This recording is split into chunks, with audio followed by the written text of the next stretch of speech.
I'm glad to be here. So let's just go ahead and get rolling. So tell me something. If people are our greatest resource, doesn't that make HR the most important function in a company? Wait, and doesn't that mean that the people in this room represent the best, the brightest, dare I say it, the best looking people in the entire state of Oklahoma? Everyone in this room is truly an HR superhero because each of you can lift an entire organization through transformational HR leadership. But first, we have to ask ourselves, is the purpose of HR simply to manage the administrative functions of a company, or when it comes to people programs, do we also have a responsibility to lead? All right.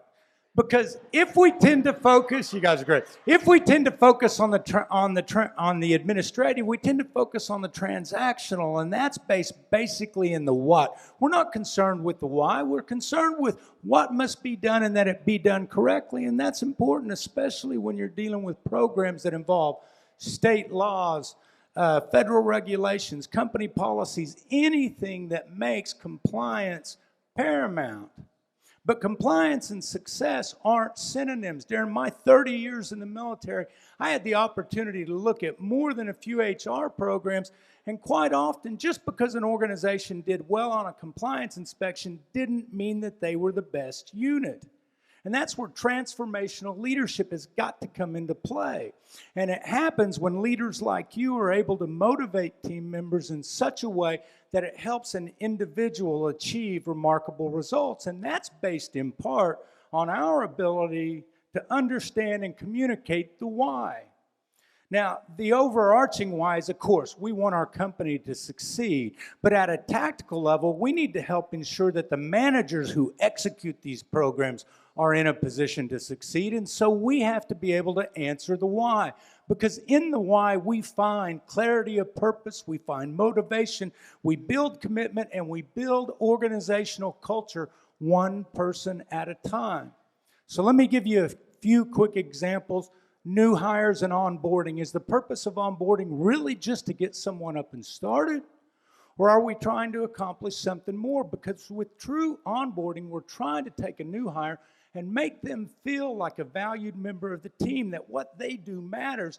We want them to grow and develop and have a career with us. It's really about retaining and sustaining more so than it is in processing.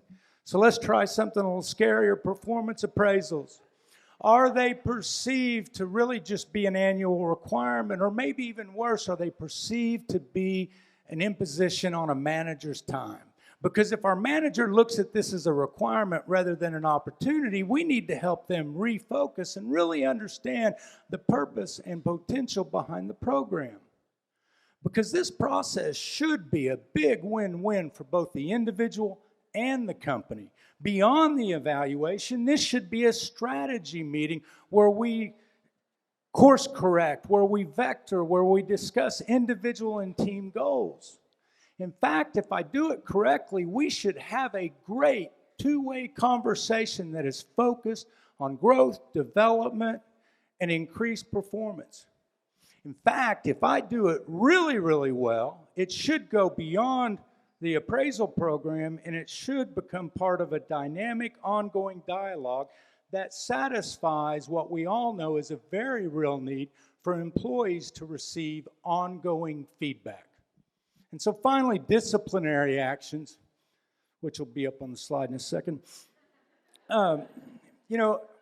Is compliance and documentation important? Absolutely. But the why isn't about documenting or punishing. The why is really about lifting someone up so that they can get back on track and once again become a productive member of the team. Why? Because I would much rather retain someone than replace someone. The ingoing foundational position is I want you to succeed. And so those are just a few brief examples. And although compliance is important, it's equally important for us to be able to understand and communicate the why. How we approach and present a program directly impacts how that program is executed. So I leave you with this: be transformational, be an HR superhero, before you answer the what, think about, communicate the why. Thanks.